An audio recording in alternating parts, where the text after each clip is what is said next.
യോഹന്നാൻ 3:16 തൻ്റെ ഏകജാതനായ പുത്രനിൽ വിശ്വസിക്കുന്ന ഏവനും നശിച്ചു പോകാതെ നിത്യജീവൻ പ്രാപിക്കേണ്ടതിന് ദൈവം അവനെ നൽകുവാൻ തക്കവണ്ണം ലോകത്തെ സ്നേഹിച്ചു. ദൈവം എന്നെ സ്നേഹിക്കുന്നുണ്ടോ എന്ന ഏതൊരാളുടെയും ചോദ്യത്തിന് ഈ ഒരു വാക്യം മാത്രം മതിയാകും ഉത്തരമായി. ആരും നശിച്ചു പോകരുതെന്ന് ദൈവം ആഗ്രഹിക്കുന്നു. എന്നാൽ ദൈവത്തിൻ്റെ പദ്ധതിയുടെ ഭാഗമാകാതെ നാശത്തിൽ നിന്ന് രക്ഷ പ്രാപിക്കാനാവുകയില്ല.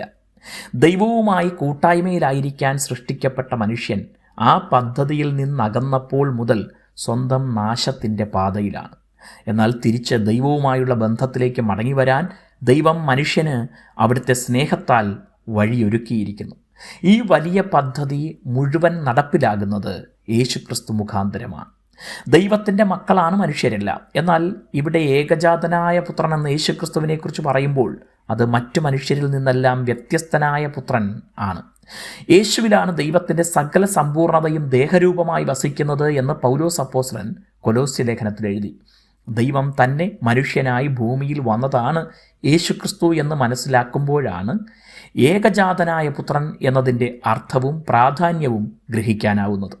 ദൈവം തൻ്റെ സാദൃശ്യത്തിലും സ്വരൂപത്തിലും സൃഷ്ടിച്ച മനുഷ്യൻ ആ ആശയത്തിൽ ദൈവത്തിൻ്റെ മക്കളാണെങ്കിൽ, ദൈവം തന്നെ മനുഷ്യനായി ഭൂമിയിൽ വന്നതിനാൽ യേശുക്രിസ്തു രക്ഷിക്കാൻ കഴിയുന്ന ഏകജാതനായ പുത്രനാണ്.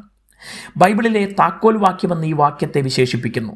താക്കോൽ ഉപയോഗിച്ചൊരു വീടോ മുറിയോ തുറന്നകത്ത് കയറുന്നത് പോലെ ബൈബിളിലെ എല്ലാ അനുഗ്രഹങ്ങളും അറിയാനും അനുഭവിക്കാനുമുള്ള താക്കോലാണ് ഈ വാക്യം.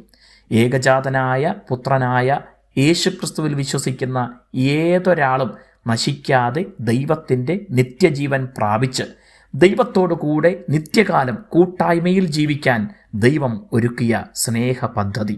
ദൈവം നമ്മെ ധാരാളം അനുഗ്രഹിക്കട്ടെ.